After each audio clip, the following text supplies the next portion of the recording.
Did you know back in 1845 that Steamboat was actually Texas? And every year for 22 consecutive years, they have sold out Steamboat Music Fest. It's going to sell out again. This is Bree Bagwell inviting you to the coolest music fest in Steamboat, Colorado. It happens every January. You've seen it. Have you not been? What are you waiting for?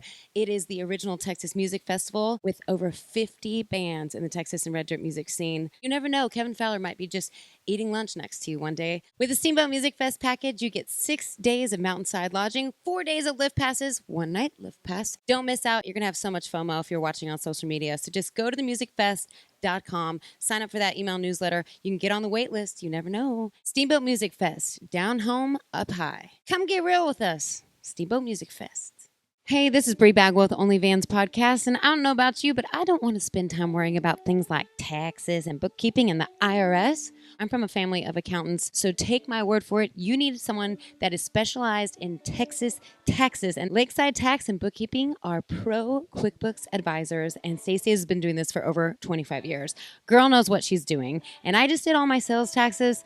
Just trust me, get someone who knows what they're doing to help you. In addition, Stacey is an enrolled agent of the IRS. That sounds fancy because it is, and it means you won't be getting in trouble with the IRS. Go to lakesidetax.com today and sign up with my girl Stacey and get the IRS tax and bookkeeping help that you need. I stole your French fries and we made it onto that show. What was that show? Ridiculousness. Ridiculousness. Uh-huh. Yeah, and I had to get your permission. French Fry Bandit. Yeah, but that was that year. I had to sign a release. And I never got paid. Sorry, I spit on you. You're welcome to this podcast. I don't think you did. This is where, I think I'll I never did. change this shirt again. Now it's worth. Yeah, right. It's as much as a vintage Stanley Cup. Hey, everybody. This is Bree Bagwell, and this is my podcast, Only Vans, where I talk to my friends in my van.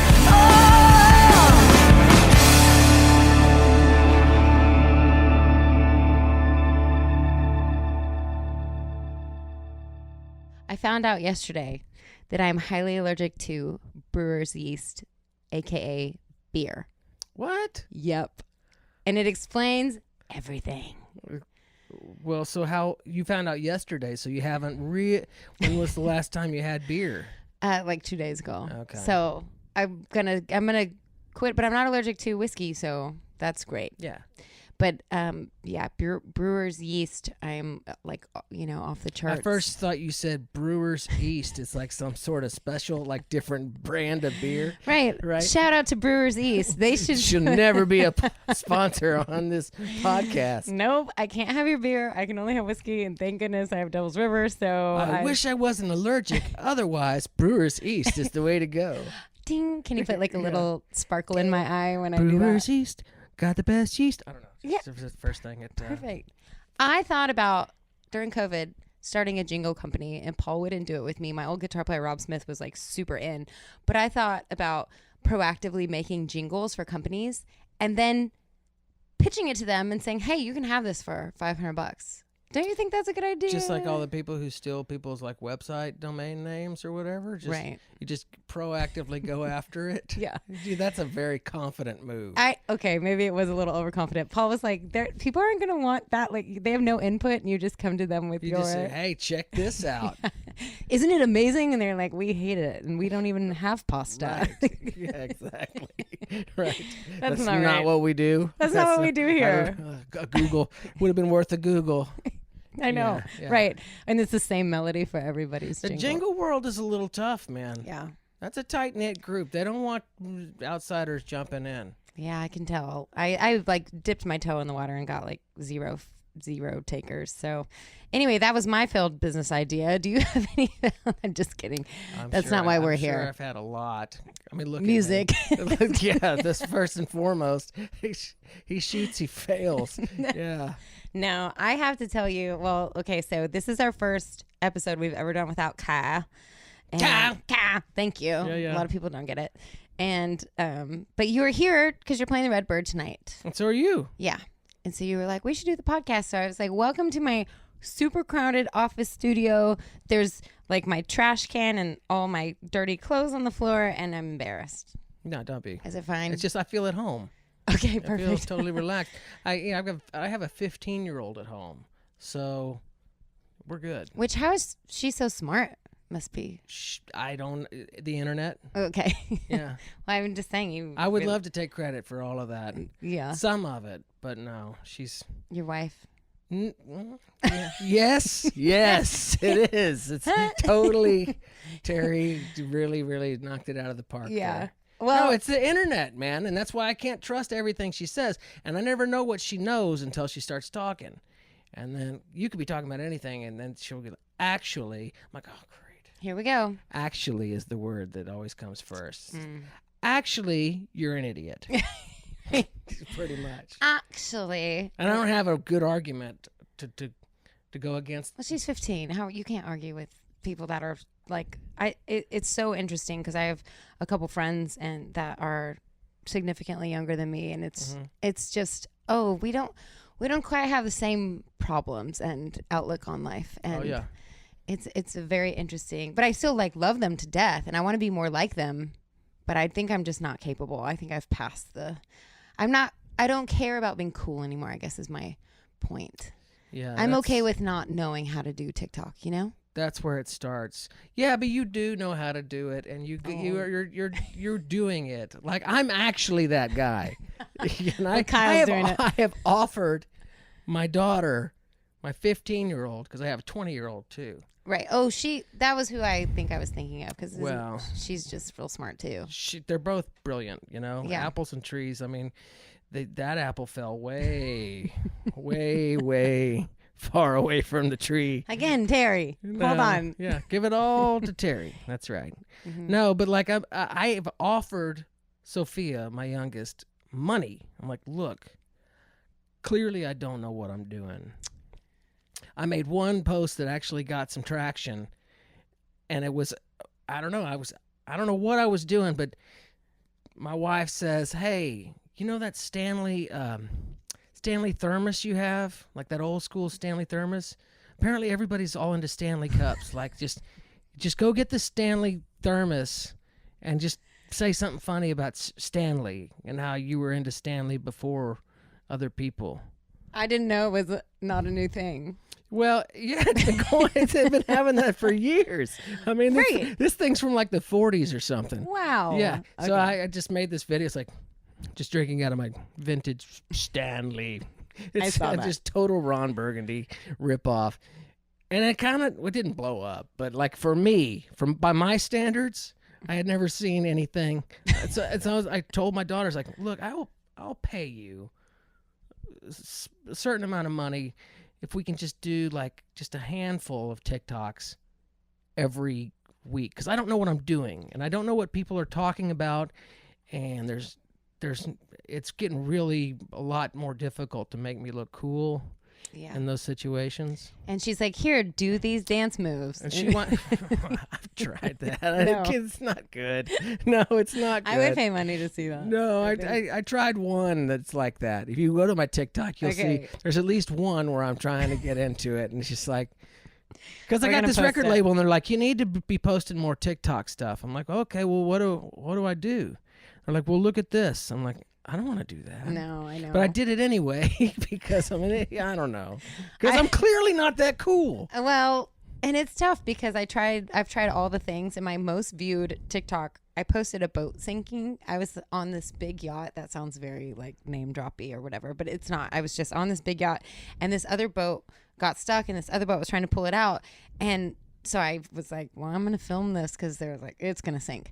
And so, of course, it sank. And so it has millions of views or something crazy. And not every comment, but most comments are like, typical millennials just standing around filming and not helping. And what was I supposed to do? What are you going to do? Jump in and save the boat myself? There's 18 grown men on this boat. Jump in the water.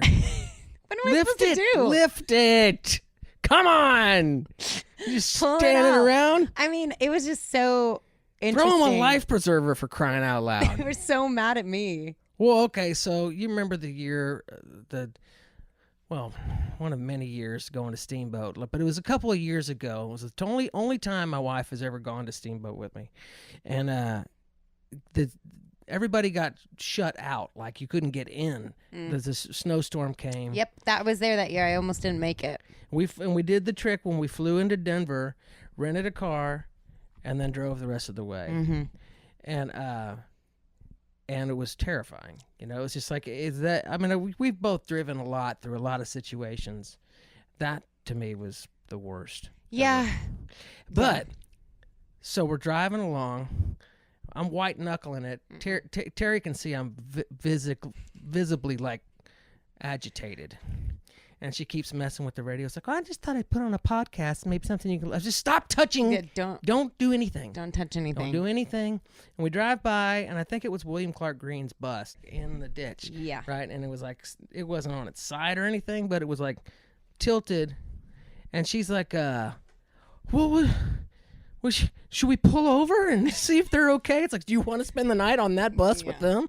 Because they're not going anywhere. And if we stop, we'll never get started again. We need to get out of the storm. That was terrifying. That year, I made a TikTok about how we were all like just happy to get there. That was when I was trying hard to TikTok. Yeah. And then I stole your French fries and we made it onto that show. What was that show? Ridiculousness. Ridiculousness. Uh-huh. Yeah. And I had to get your permission. French fry bandit. Yeah. But that was that year. I had to sign a release.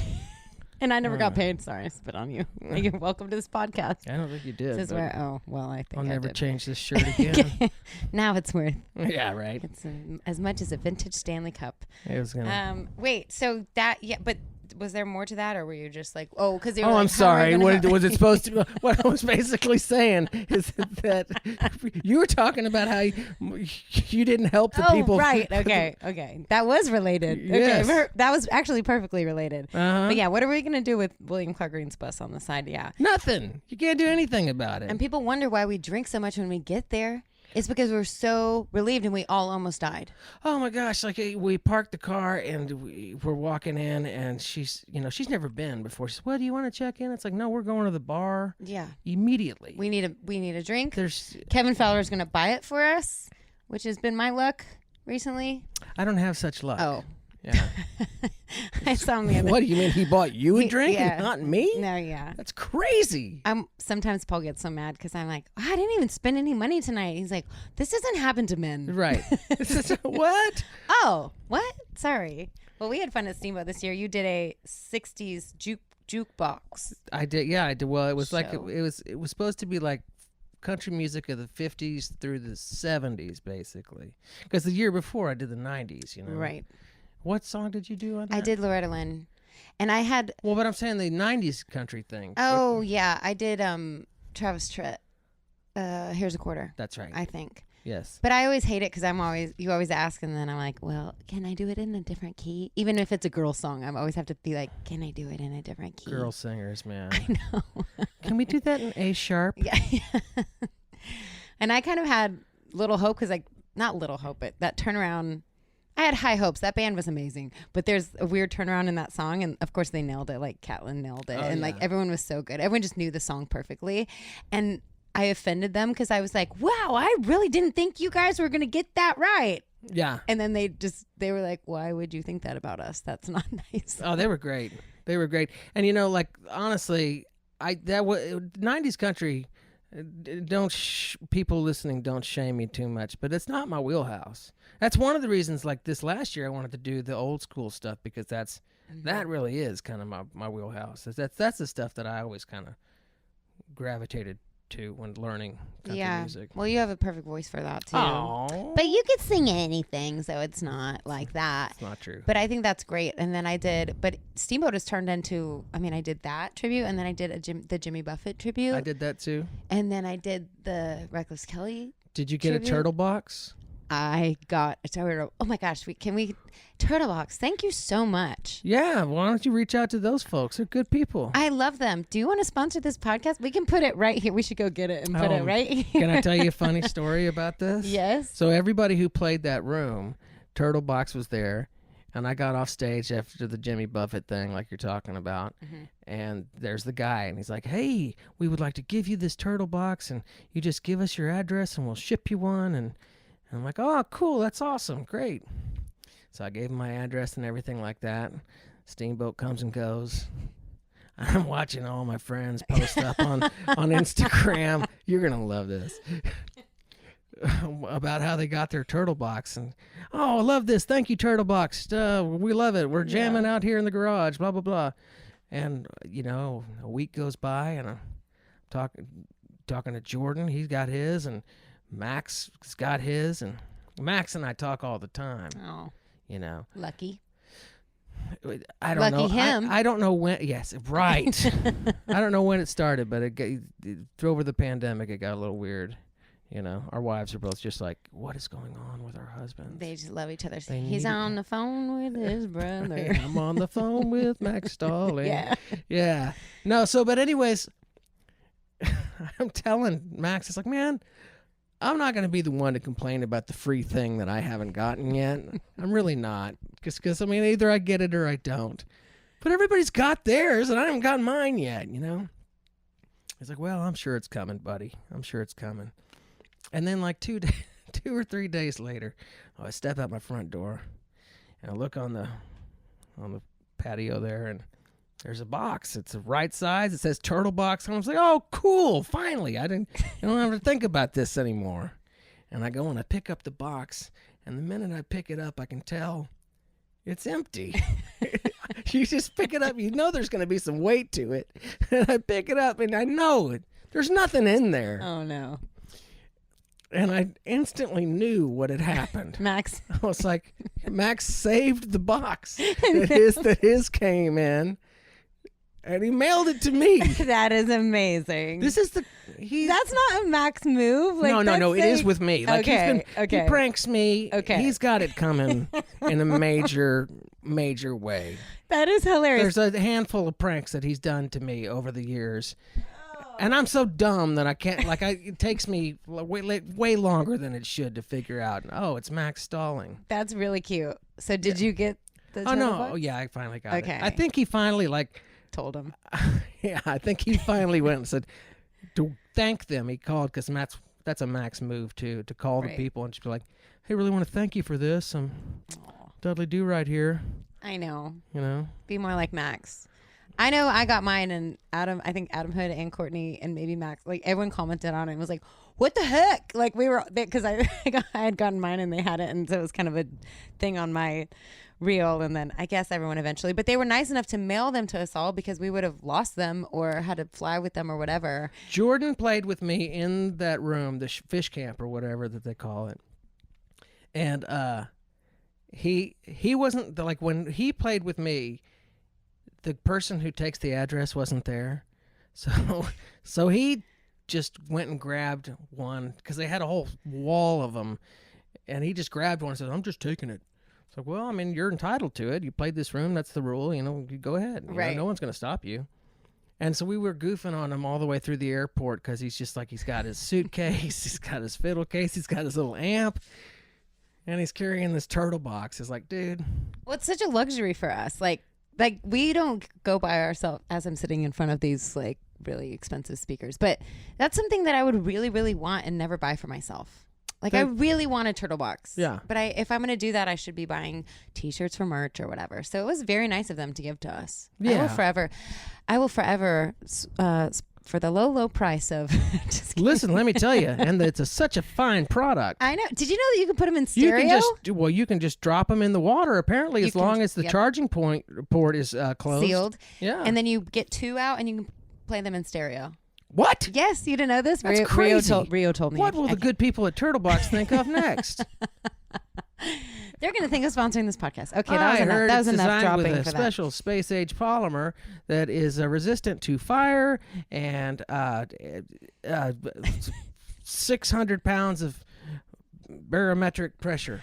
Or I was thinking maybe it just puts out secret radio waves where it brainwashes everyone to love your music, but you can't hear those radio waves. We need that. We need that turtle box. If you could just get right on that, yeah. Because we're fighting the streaming service things that which I wanted to talk to you about, Glorietta, because that is such a good record. That is a record I wish I had made that exact record. Thank you very much. It's really good. It has all the different sounds. It has I mean, the songwriting's great, the vocals are great, but like this, like the deserty intro, and I mean, it's so great. I just loved it. Well, thank you. So good. Thank you. Yeah, I mean, and I'm about to release one in June. How? Another whole record? Mm-hmm. How are you making all this money? I'm not. It's thanks to the good people at State Fair Records, Dallas, Texas. Oh, right. You got a record deal. Uh-huh. Oh, yeah. Huh. They're getting all the good money. Yeah. They're putting it out for you. No, it's good. They're great people, and, you know, they've been helping a lot of the people in North Texas area. And Great. I'm one of them.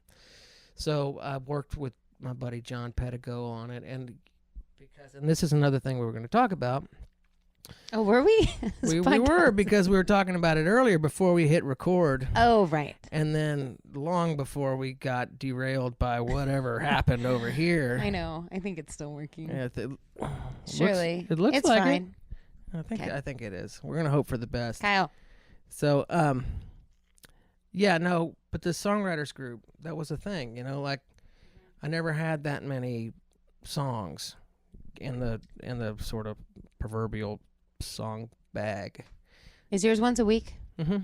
Okay. Mine's once every 2 weeks if you want to get a little lazier Yeah. at some point. But you do it still? Yeah, I actually had to kick myself out of it recently because I screwed up. Like, and I was in charge. I was running this shit because whenever I joined up, Johnny Chops was running it. And I guess this one's been going on forever. Cause Chops was in Rachel Loy's with me, okay. I think. Yeah. And then so Chops had his own, and then now I have my own. But you have to get out of it every once in a while. I think it was good. Mm-hmm. But I was so bummed. And I just forgot to hit send. But The rules are the rules. The rules are the rules. And everybody else was like, dude, we know you wrote it in time. Because I could show them when I wrote it, because when I recorded the demo counts. and stuff. But like, they're like, dude, just don't worry about it. Just stay in. It's not a big deal. We don't care. It's like, nah, dude. The rules are the rules. Yeah. That's what the whole thing's about. Accountability and right. Hey, this is Bree Bagwell, and if you want to listen to this podcast early and ad-free, subscribe to my Patreon at www.patreon.com/Bree Bagwell. Are you ready to take your merchandise to the next level? Well, just ask me who I use, and that is CH Lone Star Promo. They specialize in screen printing and direct-to-garment, embroidery, laser engraving, anything promo related, they can do it. Step up your merch game now with CH Lone Star Promo and tell them Bree and Whiskey sent you. And if you don't know what we're talking about the song game where you write a song every single week by midnight of a certain day, and you have to use a word or a prompt. Mm-hmm. How strict is your word prompt? It's not strict. Okay, ours isn't either. It's not. I don't know. I mean, the whole thought was just like, it's really just supposed to get your mind going. Mm-hmm. And it works. Yeah. I mean, I have a whole next record written, and but I only have the money for 5 songs right now. But right. I'm sending Rachel, I think, 15 to choose from, and that was narrowed down from 50. I mean, it's wild. I know. I've never had that many songs, and I've always written. I mean, we always write, because you have to, because you need material and all of that stuff. But I've never had that kind of sort of discipline of turning something in every single week. And let me just go ahead, and the disclaimer would be just like, for all the, real career professional songwriters that we know, like they're like, you write 1 song a week. Right. That's cute. Yeah. That's real sweet. We do 2 a day. Yeah. Right. Yeah. I know. When I go to Nashville, I try to do 2 a day, Mm-hmm. and my brain is like dead and those people, that's what they do all day, and they will stick it out until they get the song done, and I'm like, it's happy hour, I gotta go. Yeah, that's their gig, But they do it. Yeah. Yeah. They're disciplined. I tell you, it's changed my perspective in the sense that I don't really believe in writer's block anymore. Mm-hmm. It's a muscle. And it's just, I feel like what you realize is that I think a lot of people who talk about that, and I believe me, I've had it, I've had those times where you're drawn from an empty well, it feels like, and you can't get anything going. But I think a lot of it has to do with the fact that people just get anxious or sort of insecure about writing a bad song. Yeah. Nobody wants to do that. And that's what that book is all about, The Artist's Way. And it's like, it's so good because you do write 10 bad songs sometimes in a row, but you get it all kind of out of the way, and then it like clears up all this room in your head for the good stuff to come through in a sense or something. It's just really, it's so good, and I just really encourage anybody to do it. And people fight me on it, and I'm like, I get it, but and then whenever I do take a break, the last time I took a break, I was out of it for a month. I told Paul, I am bursting with songs because I was so used to using that muscle that I'm always thinking about songs. Well, the more that you do it, anything, whatever it is, like you're just, whether you realize it or not, you're just going to get better at it. Yeah. Well, you don't have a choice because you're forcing yourself. Right. Hold on. Oh, sorry, Whiskey. Hold on. I'm just going to make sure. Oh, yeah. We're still going. Okay. Oh, sorry. You're okay. She sits on the edge of my chair, so I only get this much chair.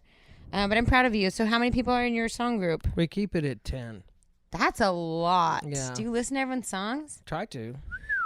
We only have 5, and it's a lot of listening. It's a lot of listening, but I mean, I don't think everybody's as diligent about the listening part of it as they when you're the leader, you have to do it. But you really should because I do.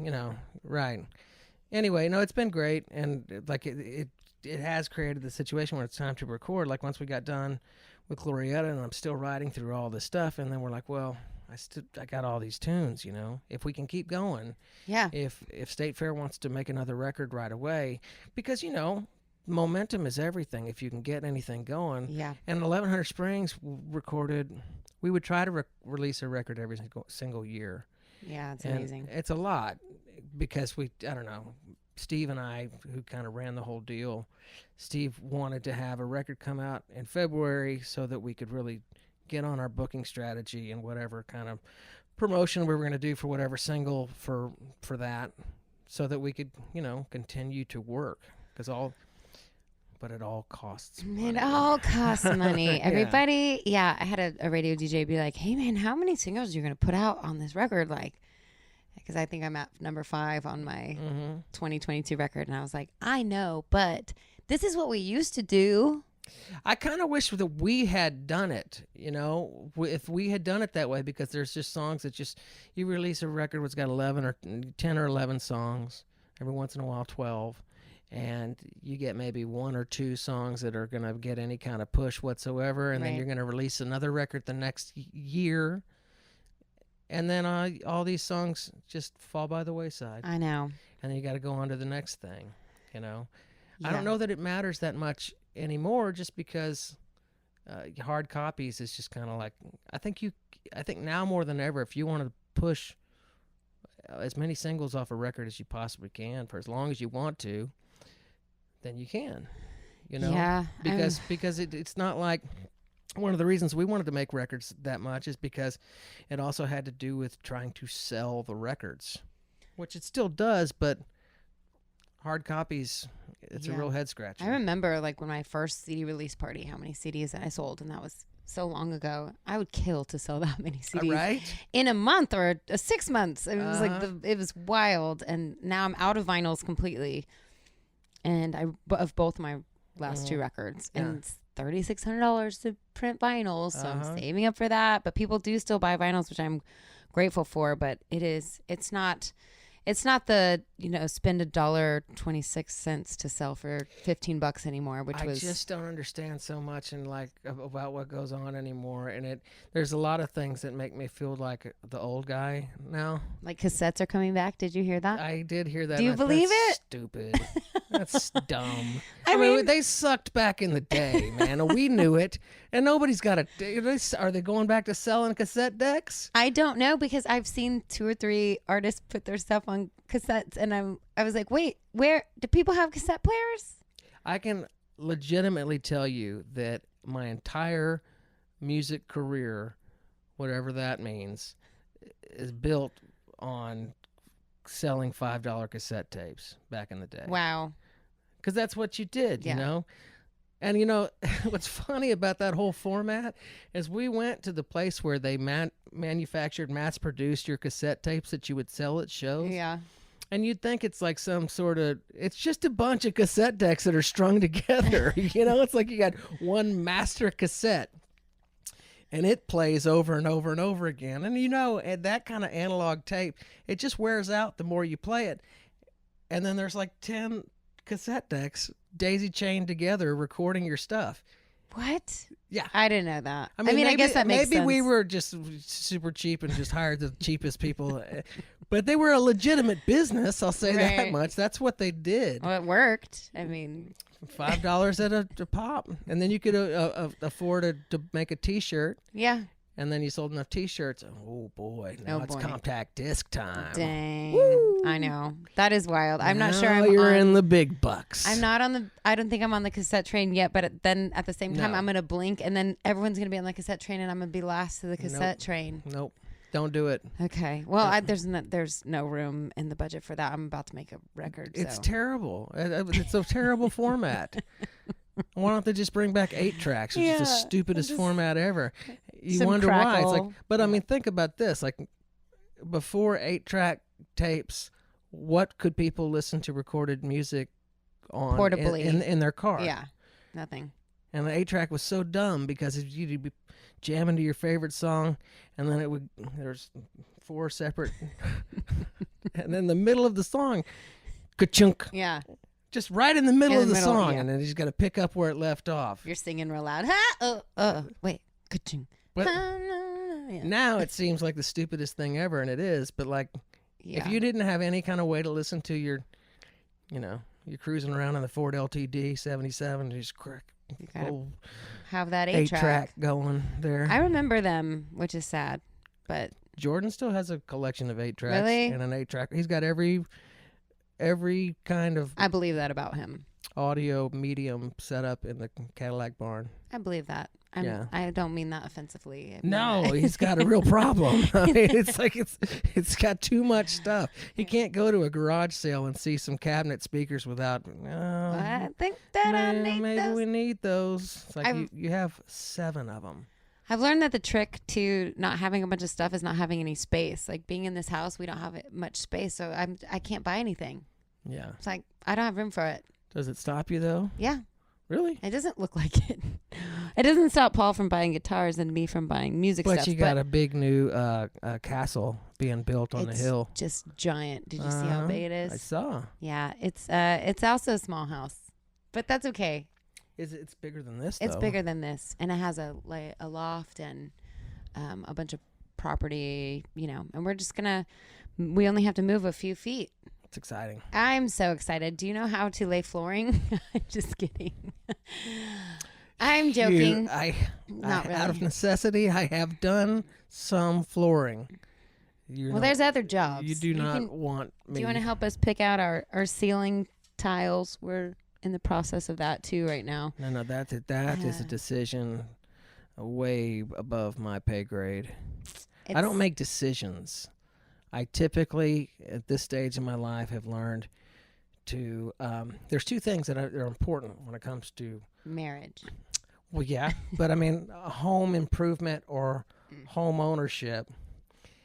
Number 1, know when you're out of your depth, because you can watch all the YouTube videos you want to. Yeah, And they always make it look easy. but it's It's not as easy as you think. Yeah. But there are some things that I've been able to do over the years and figure out. And don't get into the decision-making process if you can help it, Okay. because Terry knows best. Terry knows best. But Oh my before we God, yeah. really do run out of time, can we talk about? We can talk about whatever you want to talk about. Well, you were talking about Terry making decisions, and it reminded Yes. me of when we went to Ireland, Oh, and boy. she made the decision to take you to the Game of Thrones tour. Oh, we're gonna tell this story. Do you want to? I would love to. She's starting to get more like we've laughed about it for years, and then like now she gets more defensive about it. Well, we showed up. We were all in Ireland. We went on this trip. Yeah, we did. You were there. I was there. Steve Helms was there. Clado and Caitlin were there. Sarah Hobbs was there. Sarah Hobbs was there. Bronco Jr. was there. That's right. and Copper Chief was there. Oh my gosh, Copper Chief was there because that's when Justin proposed. My bass player, he proposed to Sammy. That's that relates. So we get there, and you can remember like it was pandemonium in the lobby trying to check all these people in. There's lots of people. Everyone's drunk. And it was not the most organized trip at all. So, but in the lobby of these hotels, there's like a little brochure cabinet thing, and like it's got all these excursions you can take. I gotta take my glasses off. Oh no. People are gonna look at this video and be like, nerd. No, but anyway, so Terry and I have always watched Game of Thrones, and she pulls it out, this brochure. It says Game of Thrones tour, because they filmed a lot of it in Ireland. Believe it. And she's like, look, honey, we should do this. And I'm like, we should absolutely not ever do that. No, like, you don't show up in a foreign country and like immediately find some way to spend a bunch of money to go spend hours on a bus with strangers to take you someplace. I don't like being herded. That's my thing. I don't like feeling like, No, okay, get in this line, and then people are. I don't like that feeling. I'm not for it. I'm more of an exploratory kind of guy. Yeah. So, anyways, a couple days go by, and she keeps bringing it up. Well, the Game of Thrones tour. It's like, we're not doing that. I'm sorry, we're not. And then we go to lunch with Steve and Stephanie, the Helmses. And Terry and Stephanie are like, well, we're going on the Game of Thrones tour tomorrow. I was like, no, we're not. They booked it. They booked it. And I was like, no, that's dumb. And I'm asking the Helmses, hey, have y'all ever seen an episode of Game of Thrones? Like, no, but I figured it'd be cool. And this is important because Terry and Stephanie said they talked to the travel agent, Booker lady, Okay. who made it sound like the Game of Thrones tour went to the Cliffs of Moher. Which Beautiful. Yeah. So I'm like, okay, well, I've been there, and like it's worth a trip. Totally. If it goes there, you could at least say that you saw that. That night we went to that one pub, and there was like an Irish choir downstairs, and they came up and they sang with all of us. Everybody's getting silly and having a good time. And then Cledo pulls me to the side and says, hey, I think we're gonna go on that tour with you guys tomorrow, and if if I ask you to take a picture of me and Caitlin, make sure it's on video, because I think I'm going to propose tomorrow. I forgot about that part. Right. And I'm like, dude, I got you. Yes. Okay. So if you can imagine how exactly hungover all of us were when we got into the bus at 7:30. And it's raining. It's always early. It's raining and it's cold. It's always like raining. It was the worst weather that whole trip. And we get in this bus and we're going about 15 minutes down the road. And the tour guide, and I'll do like the worst Irish accent ever, but like, she's like, all right, listen, we're going to just outside of Belfast today. So your euros aren't going to be any good. You have to go switch to pound sterling. I said, whoa. Did she just say we're going to Belfast? It's like, yeah. Terry, she doesn't know, I'm like, hey, bring up Cliffs of Moher on your phone. And she brings it up, and it's like the two opposite ends of the country. It's my fault for not knowing, I guess, right. But like, no. But anyways, I'm such a jerk. I turned around to all of them like, hey, this ain't going to the Cliffs of Moher, guys. Settle in. It's going to be a good day. Cledo, hide that ring. We get off the bus, and they're handing out plastic ponchos to everybody. I remember you guys are just wearing gross, and you don't get to go into any of the places. You're just walking around in the rain for hours, and Cledo, bless his heart, he keeps saying, I'm still going to do it. It's like, well, all right, cool. Just let me know. And we get about halfway. He's still saying it, and we get about halfway through, and he's like, "Man, I don't know. I don't think this is it." I was like, "This is definitely not it. No, this is not it. This is not it.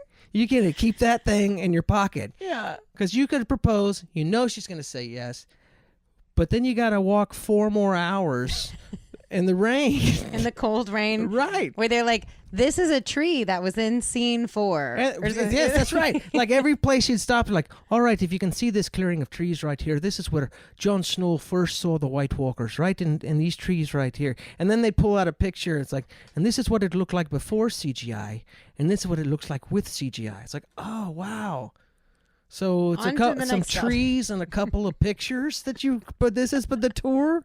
Just, And they'd never seen an episode of Game of Thrones either. right. So that's not. It's not entertaining anyway, but it's definitely not entertaining if you haven't seen the show. Right. And I'm like heckling the whole thing, you know. And I thought we knew about Game of Thrones. These people were like serious. Like they really, really knew. So And, they hated you. well, Terry started getting mad at me because, I mean, the rest of our crew, who was kind of probably a little pissed because it was not what they expected. Yeah. And they don't care about Game of Thrones. They booked it. They're like, these Americans are just the worst. But they're laughing their ass off, and that's the whole reason I'm doing it, because I'm just like, these trees? What? Wow. Whoa, honey, get a picture of me in front of this tree. This is the tree. Remember, you got tied up to the tree. This is the tree right here. And Terry's like, okay, all right. And Caitlin can't. She's about to pee her pants. She's losing her mind. And Terry's like, Matt, come on. People paid for this. I know. We paid for this. I told you not to do this. It's a good story. Amazing. It's funny now. It is funny now, but I remember you guys coming back and you telling us that story, and like Terry, you and Caitlin was crying, laughing, and it was just, and you guys were all wet and cold, and it was the best. And that, she would hate me for saying this, but maybe this is not true, but she might have gotten athlete's foot on that trip. It's a possibility. Oh no! I can neither confirm nor deny. And then she almost got hit by a car or something. No, too. Terry almost got hit by a bus. But Poor Terry. She was trying to enjoy her tour. There before the grace of Brian Milson, who I'm walking behind her. Brian Terry's just marching along into traffic. It's like they say, look the other way. And then she walks into the turn bay, and Brian's like, Terry, no! she did this crazy crab run out of it. It makes me snort.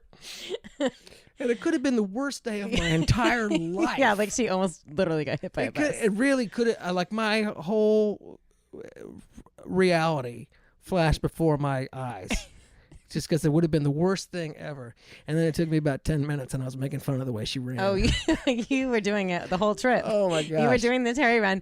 My favorite moment of the whole trip was, I forgot Brian Milson was there. He's the best. Oh, I love him. He's the greatest. But we were doing a show that night, and they were encouraging everyone to do sing-alongs. Do you remember those? So everyone was getting up there and singing, like, The Fireman and whatever. And everyone, even Cleto and Caitlin was singing, like, she was, like, doing Shania. It was so fun. And you got up there and you were like, watch this. And you leaned over. You told me, watch this. And you got up there. I can't even say it. I used to tell this story all the time. You sang a song that you had written that nobody had ever heard. And you kept going, come on, everybody, sing it with me. You know the words. You know the words. And so everyone's like they're really trying to sing the words. And me and Brian, because Brian knew too. We were falling out of our chairs laughing because you were like, I can't hear you. Come on, guys. You know the words. Nobody knew the words. That's one of my favorite parts. It was the best. The other thing, it was the best. Similar sort of deal, but we went to Kilkenny and we had a big show out there, and then we had to take the bus back to Dublin, and everybody's, all the Spice Girls and Girls. Backstreet Boys. Yeah, and you did a amazing rendition of Selena. Which was awesome. Yeah, it was awesome. And all the youngins, all you whippersnappers were singing along, and then I'm like doing the whole planes, trains, and automobiles. I'm like, come on, 3 coins and a fountain, each one. I think I remember. Nobody? I think I remember you starting Old Rugged Cross. It's something. Everyone's like, who is this guy? I was dying because if you know you, come on, guys, come on, let's get into it. There we go. No, I'm a clean. Or let's try a different one here.